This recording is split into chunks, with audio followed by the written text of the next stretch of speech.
There was a time, more than 2 millennia ago, when Europe was in the hands of barbarians. Hordes of primitive warriors who lived in wooden huts, hunted wild boar, and worshipped nature. This is the image of the Celtic people, fashioned by history. Behind these cliches lies the reality of a true civilization that dominated Europe more than 5 centuries before our time, and who left a profound impression on the history of the continent. Who were the Celts really? Where did they live? What was their culture?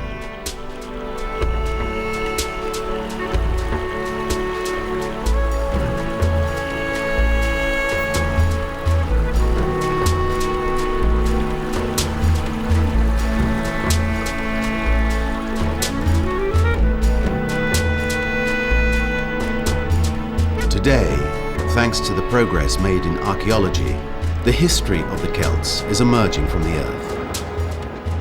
Throughout Europe, new excavations are uncovering vestiges of a world that is still largely unknown.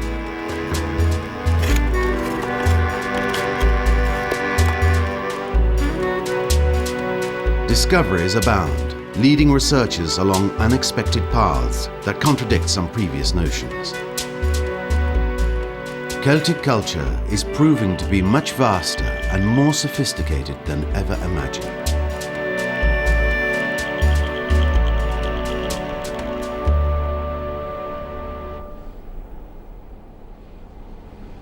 In eastern France, Champagne is among the regions that are scheduled to build a new TGV line, this one between Paris and Nancy. But for the moment, this enormous trench that cuts through these fields belongs to the archaeologists. They are looking for signs of ancient dwellings in soil unearthed by shovel and backhoe. Today, it's the work sites on highways and train lines that have become prime sources of information about the past. Especially since these modern lines of communication follow very old paths of migration and settlement, trod by the Celts.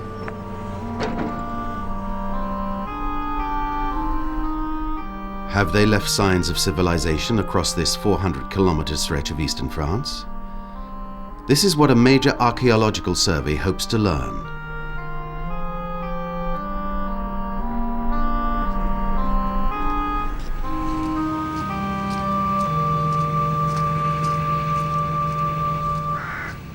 A freezing fog hovers over the fields of Champagne. How will it be possible to find traces of men who lived 2,500 years ago here in fields that have been worked for centuries? On ground that is constantly drenched by rain, the task seems as daunting as it is impossible.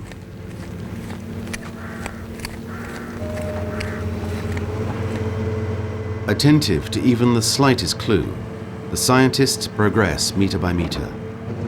The task is to identify sites that will be marked for major excavation. 1 month later, in the deep of winter, the archaeologists are back. This is one of the approved sites, and it has been entrusted to a team of specialists headed by archaeologist Lola Bonabel. What she is looking for are graves.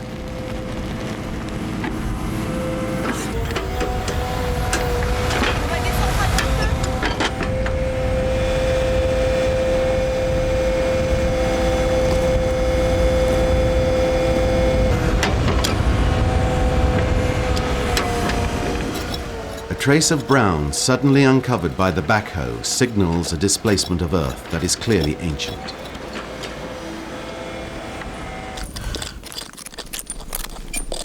It could be a burial site or simply a hole created by farm work.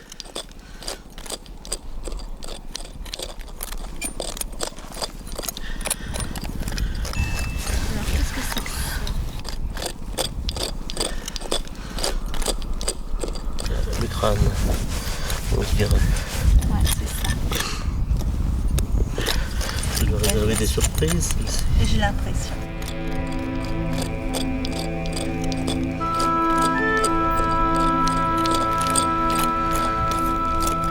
Little by little, a skeleton hidden only a few centimeters below the surface emerges into daylight.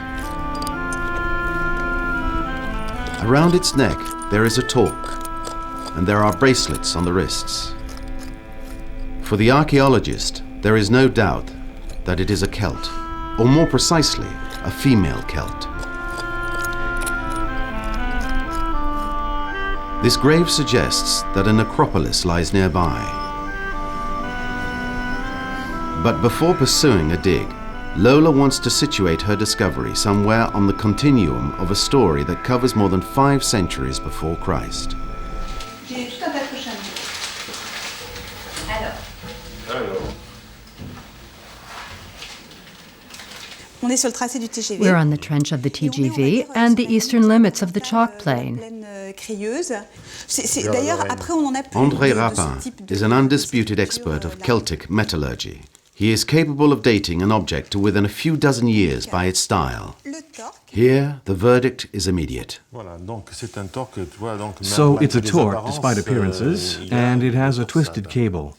The difference being that the twists are very tight in objects that date to the 5th century BC, and here it is a light cable with a few slight turns. But it has nevertheless maintained the characteristics of the torques of the beginning of the 4th century torque with cone-shaped ends. So it is, even so, a 4th century torque. Okay, so we're still in the 4th century. Actually, I wouldn't have imagined so because of the bracelet. You see, I would have thought it was more recent. There, so it's still the same burial plot, it's the same lady. So these ornamentations with 3 little bumps on the surround are also embellishments characteristic of the 4th century. So she certainly had the torque and the bracelet at the same time in the last third or last quarter of the 4th century. Okay, maybe it's just that she has her grandmother's bracelet. I don't believe that at all. Well, okay. No, because there are too many instances of convergence. Ornamentations are like coats of arms. They are an individual's signature, their social history, etc. So there really isn't much in the way of heritage in them.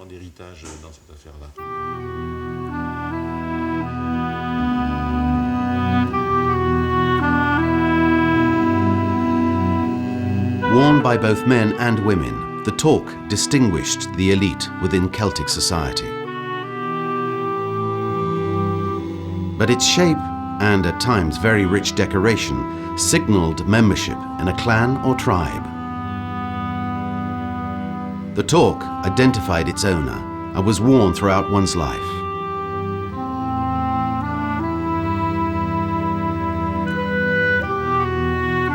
It was a talisman of the warrior that would protect him during combat. It is even a sign of the gods, as is witnessed by the very rare human representations of the Celtic divinities.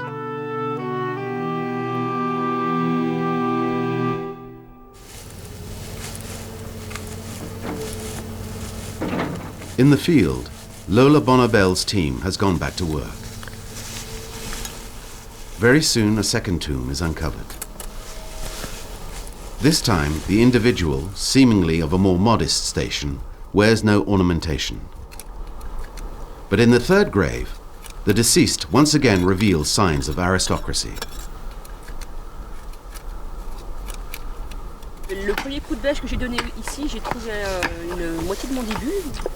Et tu sais, c'est aussi en plan, en surface où il y avait la figure. Ouais. Just as Lola predicted, the discoveries mount. Here, in the middle of a field, under constant threat by the plough, a Celtic necropolis has survived 23 centuries of history. This last-minute rescue operation provides vital information about the ancient population of this region of France. It is, in fact, the third Celtic necropolis the TGV line has crossed within a few dozen kilometers. With an operation like the TGV, we have something like an immense survey of an entire geographic region that documents in a very interesting and continuous way human settlements in the different sectors. Here we have something that has emerged bearing the first really important result, which is a large number of necropoli in the chalky plains of Champagne. So we know something really took place in that period.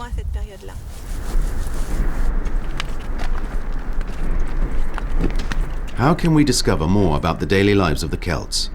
What were their homes like? How did they spend their days?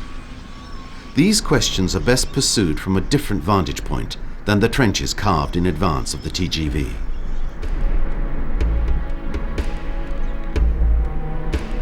There is another method that makes it possible to answer these questions: aerial archaeology. Patterns that sometimes appear in fields during the spring are signs of communities created by man in ancient times. The boundaries of settlements in which Celtic communities lived are clearly delineated. These observations, together with terrestrial digs, make it possible to reconstruct their buildings and to imagine their way of life. Houses were vast, solid wooden structures covered with thatch. The abundance of farms signifies the prevalence of a productive agrarian society. The farms include several buildings such as barns, stables, and grain silos, mounted on pylons to protect them from rodents. These Celts were not a primitive band of hunter-gatherers. These were men and women who lived a comfortable existence, essentially focused on agriculture and the raising of livestock.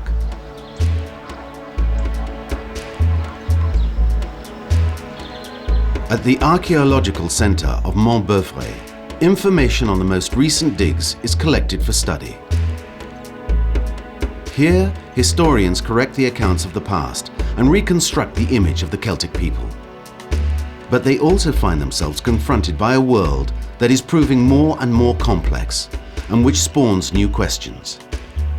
When I was young, they said, things are simple. There have been different populations that succeeded one another from prehistory right up to the Iron Age, and I don't know what. And around 500, 450 BC, the Celts arrived. Like that, the Celts arrived. They came out of nowhere, and there they are. And then civilization changed. There were new instruments, right? We know now that this is false, but it's an acquisition of not even one generation. Now we know that with the Celts, some arrived earlier in certain areas than others, but when? We don't know. And we are especially aware of the complexity of the phenomenon. There weren't Celts. There was a series of peoples who probably shared a common origin, but who went in all directions, including the Mediterranean and Asia Minor as well.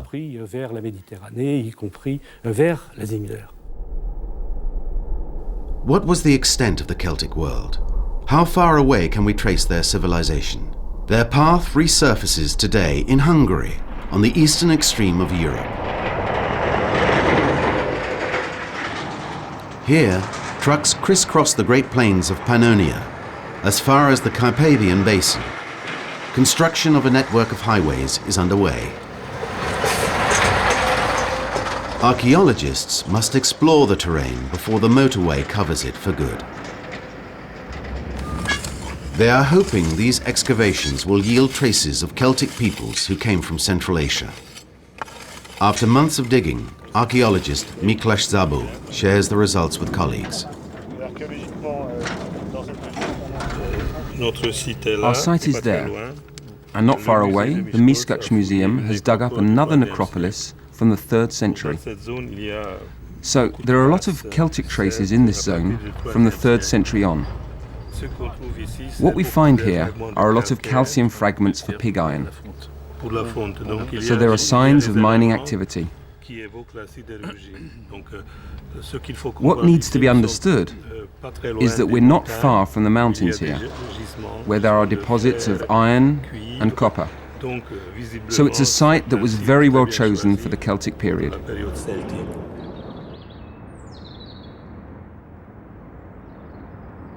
Archaeologists like Miklas feel that much can be learned about the settlements of the Eastern Celts from evidence found here, provided that one knows where to look.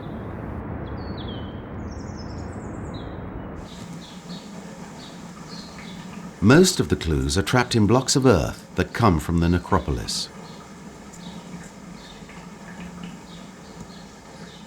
The deceased were cremated. All that remains of them are their teeth and any metal ornaments they had worn in death. Forensic analysis of these finds is carried out in Hungarian laboratories. After careful sampling, the pieces are cleaned and protected against oxidation. A fibula and a fragment of a buckle are the latest discoveries that mirror the finds from sites in Western Europe.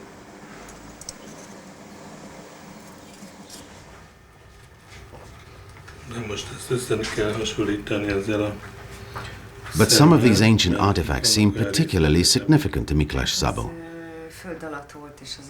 This vase was also buried in the necropolis. It's an extremely fragile piece that requires painstaking restoration. It is the style of the handles that particularly interests Miklós. At this stage, it's hard to say what they represent. After several weeks of work, the archaeologist will find out if the result confirms his theories during the dig.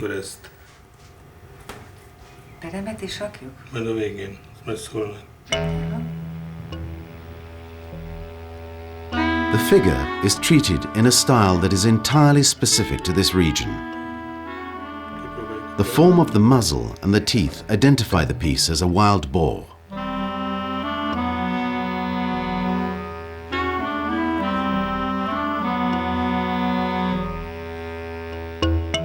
A symbol of strength and courage, the wild boar is one of the emblematic figures of the Celtic world.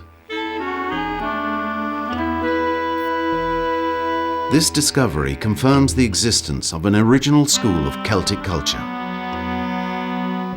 A new community that distinguishes itself by the style of its creations. There are zones that were completely unknown for the Celtic period, such as the Hungarian plains. And now, thanks to new finds, we can say that the Carpathian Basin became a new centre of Celtic civilization in the 3rd century.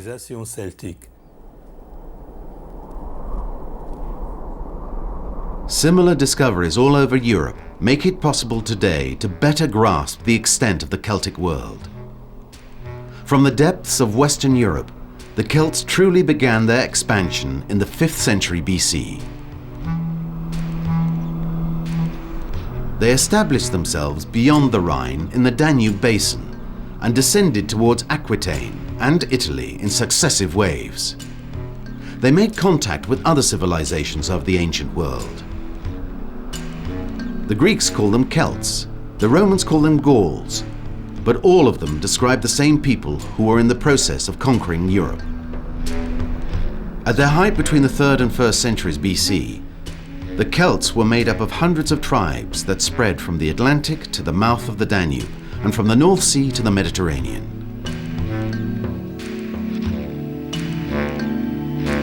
At the heart of this phenomenal expansion was the Celtic warrior. He dominated the battlefields for centuries. But what was his secret? What made him such a legend? Today, it's possible to answer these questions. Studies conducted by specialist André Rapin in the field of armaments reveal a technological sophistication unsuspected until now. The Celts, at the time of their greatest expansion in Europe, had developed equipment that was very high level for antiquity. And so it isn't by chance that at that time there was a territorial expansion that went from Turkey to the Atlantic and from England to the center of Italy, Iberia, etc. Each component, sword, scabbard, lance, helmet, were given a very specific mix of metal, of steel with varying degrees of carbon, of iron, and of sheet metal that was very malleable. They were ahead of everyone else in iron technology at the time.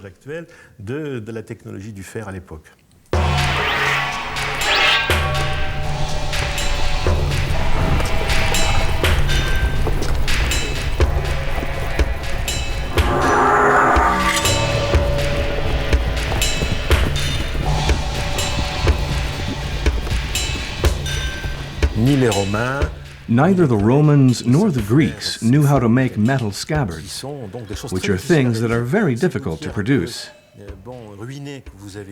These grooves here, which are a bit worn, were made to guide the sharp edge of the sword, allowing the edge to float inside the two gutters of the scabbard to within a millimeter without blunting the edge. It's so precise that it still astonishes the ironworkers of today, who try to reproduce these objects, as they require such precision and mastery. Not only does it require a mastery of ironworking skills, it requires mastery at the level of predetermining the casting of the steel to be used to make all of these things. There are technical achievements such as the chain designed to hang the sword on the right side, where each link is made in such a way that even the slightest rotation to the right will lift everything up and make it stiff, and this stiffening stops the sword from swinging between the legs of someone who is running as fast as he can.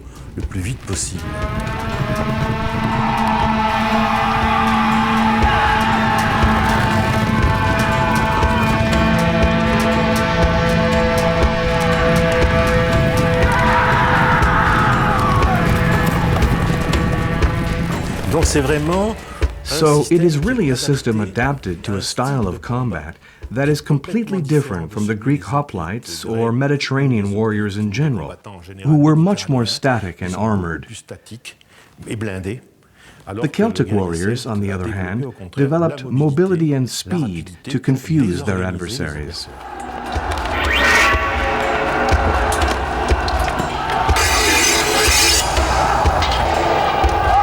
It was also their innovations in defensive armor that gave the Celtic warrior the advantage. The coat of mail was one of the inventions of this people.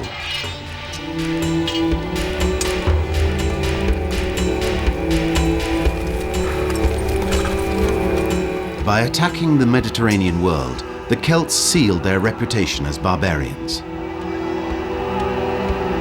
History recalls the surge of the Brennos warriors, 60,000 men who at the beginning of the 4th century BC crossed the Alps and made their way to Rome. The Roman troops were crushed. The city was totally devastated, burned and occupied for more than 7 months. The Celts scorn death and throw themselves into combat without concealing themselves, recounts the historian Strabon.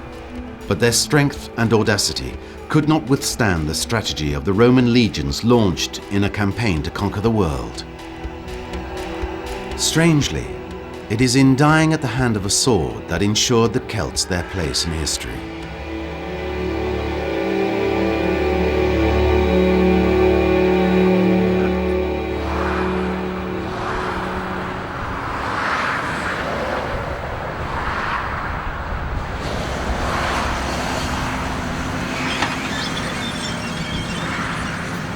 At the TGV work sites, the excavations are now coming to an end. But the studies of the last necropolis reveal further surprises to Lola Bonnabel and her team.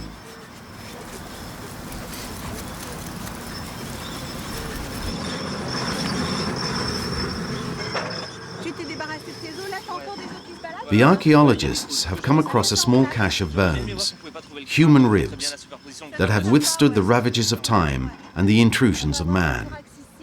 Though they are delighted with the find, they are disappointed that the skull is missing, for it could have told them much about typical Celtic build. Valuables such as a torque are also suspiciously absent.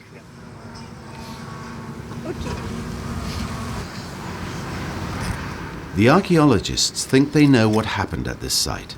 This grave was pillaged, but what about the others? Unfortunately, the next tomb confirms Lola's suspicions. The condition in which the looters left the burial site is a signature that the archaeologist knows well. There's absolutely nothing.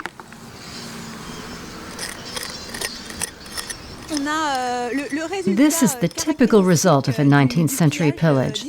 What interested them the most were the metal objects, in this case the torque, bracelet, and fibula, and so they attacked the upper part of the body. In general, with this type of tomb, we find the lower part of the body with the vases and possibly the eating utensils intact. It was a period when the Gauls were very much in fashion. It was part of a general political logic where there's romanticism about everything that's linked with the past, to ruins, to things ancient, and also everything that's linked to national identity, arguments about political origins. And so, in fact, a kind of will to see the Gallic people as the real ancestors of the French.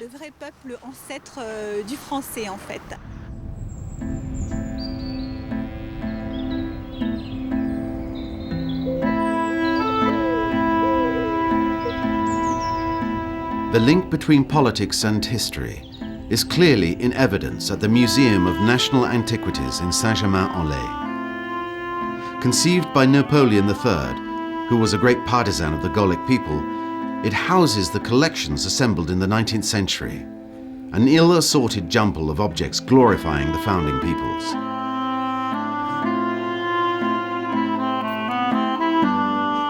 Curators are now rethinking the sections devoted to the history of Gaul, thanks to new discoveries from the salvage digs. A necessity which for the curator, Laurent Olivier, also reflects a change in our concerns.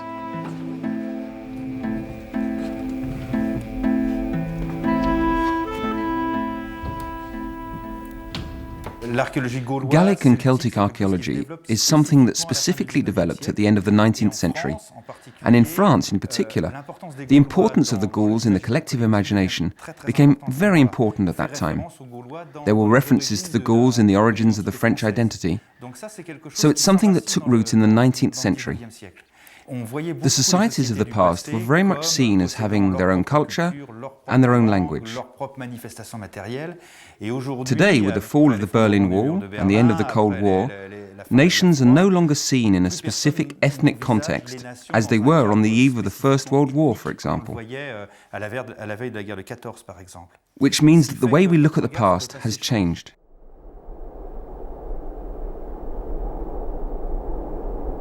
New questions now lead archaeologists to the frontiers of the Celtic world. They want to know what happened in these regions where civilizations rub shoulders. The mountains of northern Italy. This is where Etruscan communities lived 25 centuries ago.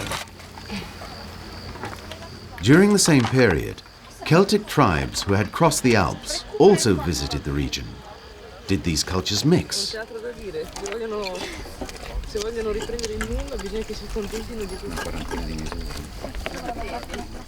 This is what archaeologist Daniele Vitali wants to find out. He is excavating the necropolis situated in what was probably the contact zone between the Celts and the Etruscans. Poi c'è l'asse di legno che è sopra lo scheletro e bisogna vedere se passa sotto I vasi o se è sopra I vasi. The first tombs opened allowed Daniele to identify straight away the personal effects that accompanied the deceased on their final voyage. Pottery typical of the Etruscans confirms the presence of a community in these mountains. Hardly are they unearthed than the memory of this refined people of mysterious origins is awakened.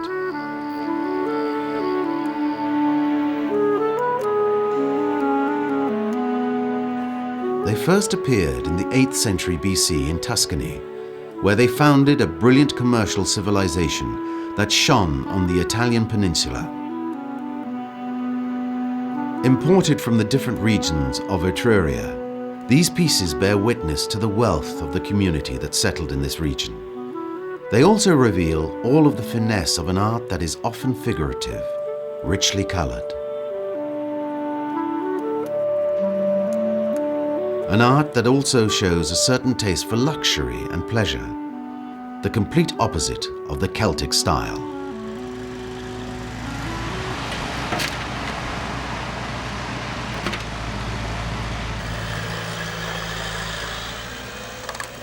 How could these two cultures have mixed?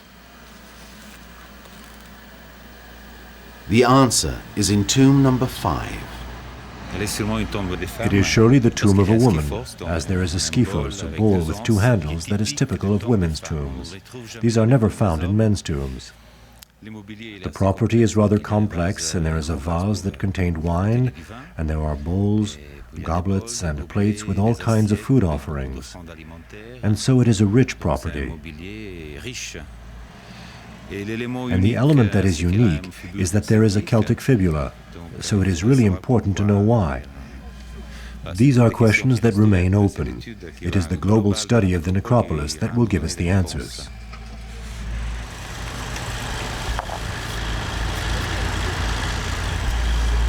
The first clue is a small one, but it shows that there was contact with the Celts. Others must be found to prove that there was a true cultural mix.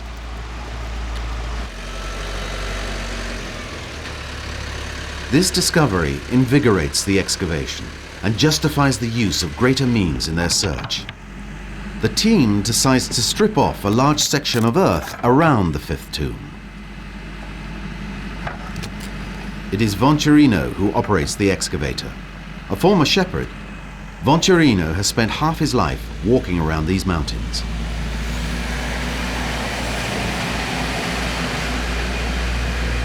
One day in the 1950s, he discovered a necropolis that revealed the archaeological riches of the region. He has been interested in ancient history ever since and has developed a singular gift for finding tombs.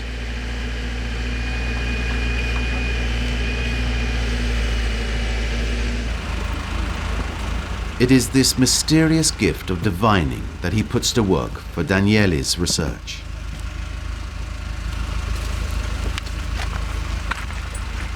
Once again, it appears that the shepherd has guessed correctly. These stones could come from a tomb constructed in a specific way.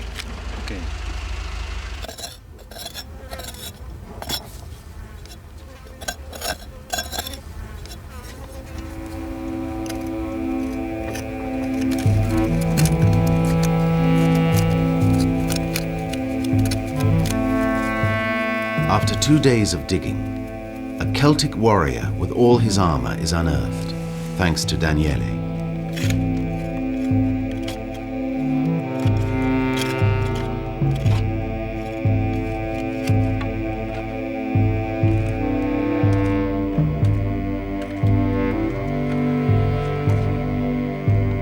Sword, scabbard, lance points, and javelin. This time, the discovery is decisive.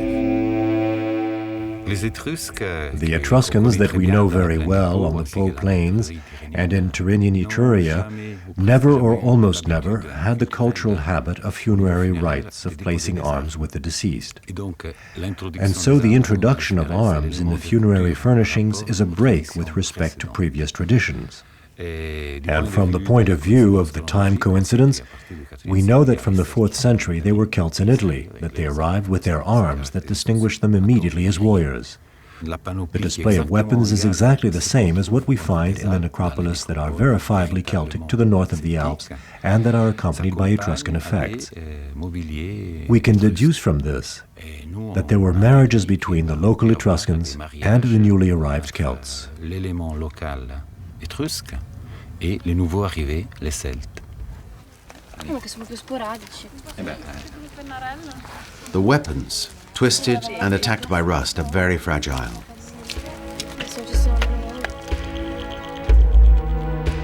Extracted with infinite care, they are immediately taken away for restoration.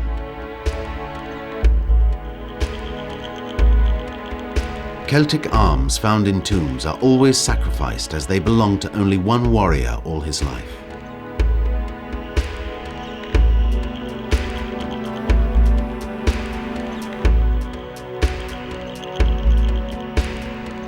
No matter how beautiful the object, it is deformed and hammered to the point of being useless.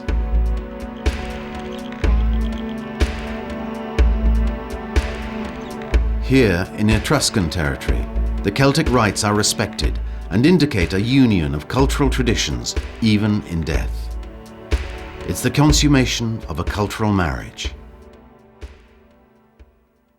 We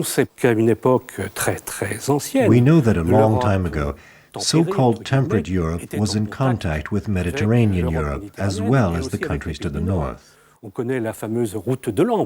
We know of the famous Amber Route, for example, and we know of the exchanges that took place with the Etruscans or with the Greeks.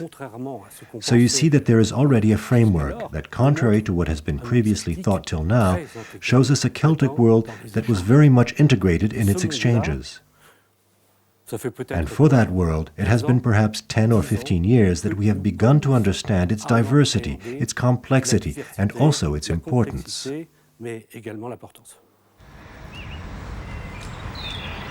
It is in Hungary once again that traces of the cultural intermingling that thrived in this period of the European continent appear. Proof of the marriage between the Celtic and Etruscan cultures, revealed by Daniele, resurface here in the form of a bracelet with fabulous decoration.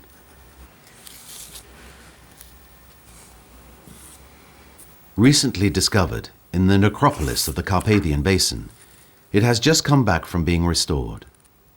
So what is the history that Miklas Szabo reads in these motifs? The Celts of the 4th century learned many things from Italy, because there was contact with Etruscan studios, and there were even Italo-Celtic studios whose Etruscan vegetation motifs were adapted by the Celts of the 4th century. Afterwards, in the 3rd century, which is when the bracelet was made, we already have an entirely autonomous usage by the Eastern Celts.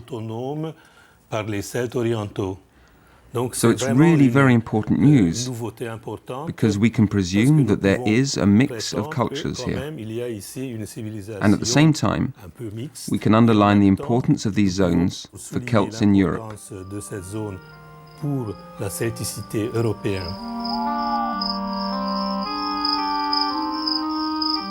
The art of the Celts is still unveiling the history of its people. Today, scientists are determined to decipher the obscure and symbolic language forged by the Celtic artists.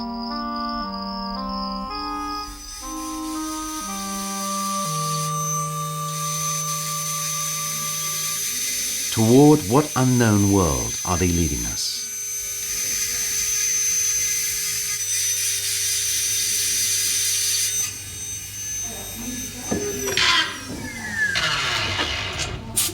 In the Metal Restoration Laboratory of Compiègne, work continues on the most recent find from the excavations in Champagne.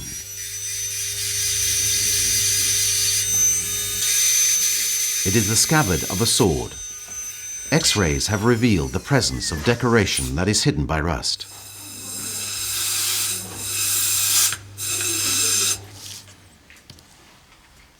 These motifs, sometimes very complex, are frequent on Celtic armaments.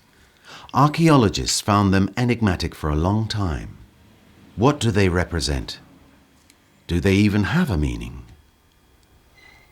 By unearthing such ornaments and studying them, André Rapin has managed to penetrate some of their mysteries. The most recent finds from the salvage digs confirm his theories perfectly. That image there of a monstrous animal was found on a scabbard in Anserune, so very much in contact with the Iberians in a spot that was thought to be much more Iberian than Celtic. And we find the same thing in Bezace, hardly 40 kilometers from here. We're also dealing with a monstrous animal, which is to say the head of a kind of predator. But taking the whole image together, when you combine it symmetrically, also gives a reading of an individual with 2 eyes and a large caricature of a nose that is very comic book-like. It has an Achilles heel side to it, and we find this emblem in the form of a coat of arms, at times reproduced to within a millimeter, from one end of Europe to the other. In other words, there are norms for these images, and that is new. It is no longer decoration, but a code. And it is a code at the same time that is a bit secret. And we can readily see it is not easy to read them. They are complicated. They're designed in such a way as to disturb the reader, and so there is an esoteric side to this business. Il y a un côté ésotérique dans cette affaire-là.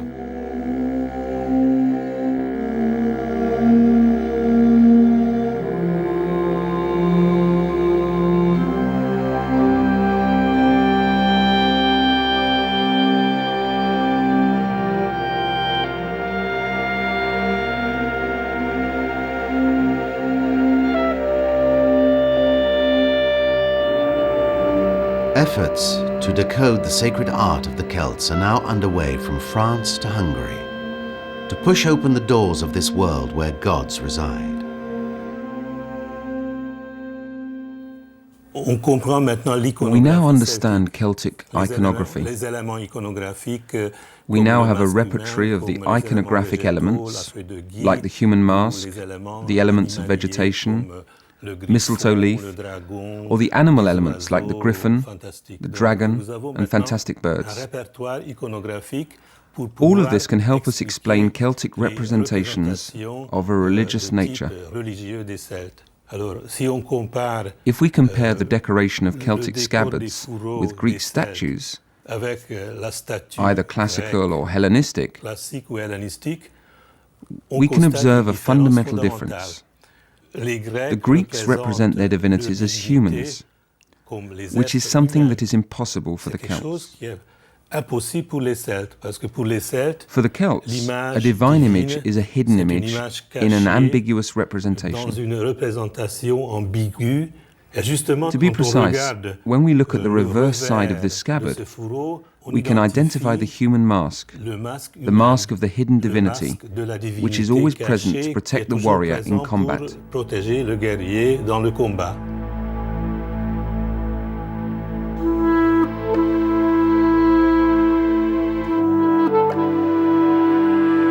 Unmasked, the secret face of the Celtic world suddenly seems to loom everywhere. Unsettling and solitary, like on this helmet found in northern Italy.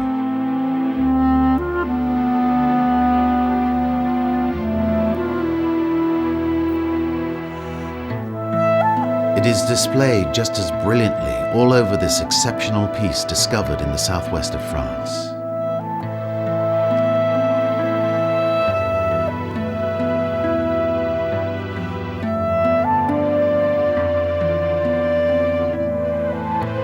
Made of an iron base with bronze decoration, this helmet was entirely covered in gold and encrusted with coral. A ritual object, this helmet was undoubtedly never worn, but represents today one of the masterpieces of Celtic goldworking.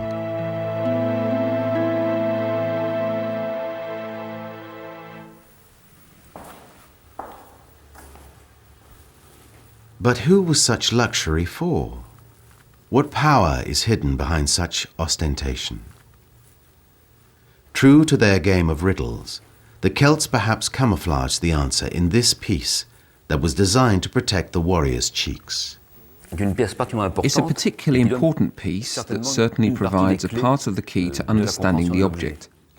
The decoration is extremely rich, as we can see, but more importantly, we have here this piece of gold that is in fact a coiled thread, but which represents a snake with a monstrous head with ram's horns. It has the muzzle of a carnivore, enormous nostrils, and dilated eyes. This monster appears for the first time in Celtic art, but we find it again much later in the 1st century BC on a Gundestrup cauldron, where it is held in a hand and brandished by the god Cernunnos, the god with deer horns. Considered to be a god of the underworld, one of the benevolent gods that of course have a role in the world of the dead, but more importantly bring fertility. A kind of god of happiness, if we can call it that.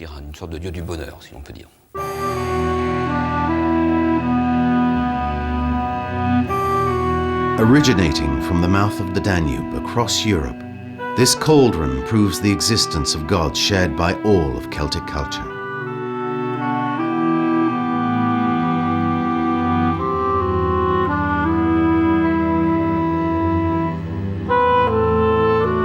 What do we know of this Celtic pantheon?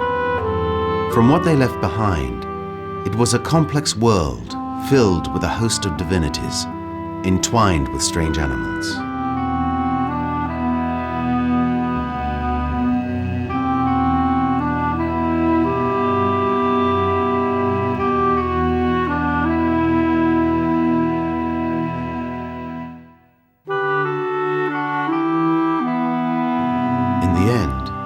The only thing that truly crossed the ages is the mystery inherent in Celtic beliefs.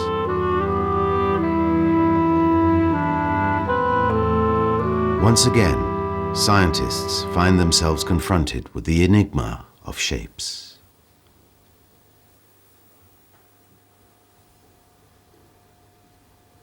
But when an object reveals its secret, it touches universal spheres of knowledge. This little bronze disc, found in Champagne, is one of the most mysterious objects produced by the Celts. It's an embroidered disc used to decorate the chariots of aristocrats. Is there perhaps a science to this strange geometry of motifs? If so, what is it? This question has occupied Jean-Loup Flouest for several years. Today he is proving how much we have underestimated the knowledge of the Celts. The person who made this mastered all the techniques of circle cutting very well. We arrive at something like 190 circles and circle arcs to trace all the elements of this object. So there was really a great deal of conceptual work done before the piece was made, which is huge. Where could such mathematical knowledge come from in the 5th century BC in Champagne? Apparently, it came from intellectual exchanges among an entire scientific elite who frequented the Mediterranean basin. The person who comes to mind immediately is Pythagoras. In the teachings of Pythagoras, there was a geometric figure composed of the initiation numbers 8 and 27, and this is composed of 27 circles, and the background of the decoration is itself cut into 8. And so we fall square upon these elements of Pythagorean numerology. We know that the Druids, who represent the intellectual class of the Celtic world, were considered by the Latins, like Cicero, for example, as being Pythagoreans.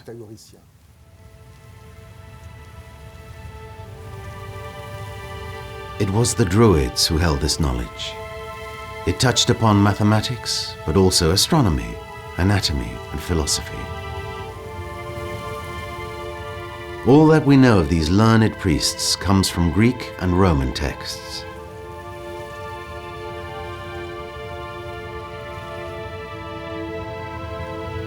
The Druids preferred the oral tradition, undoubtedly, like the teacher Pythagoras, in order to allow knowledge to become continuously enriched and not grow static. Mnemonic exercise was part of the principles of a very long education. Anyone could become a Druid, on the condition that they were willing to follow a course of study that could last more than 20 years. That is why the entire scholarly work of the Celts was contained in texts that were either spoken or sung. Wisdom that has been lost forever.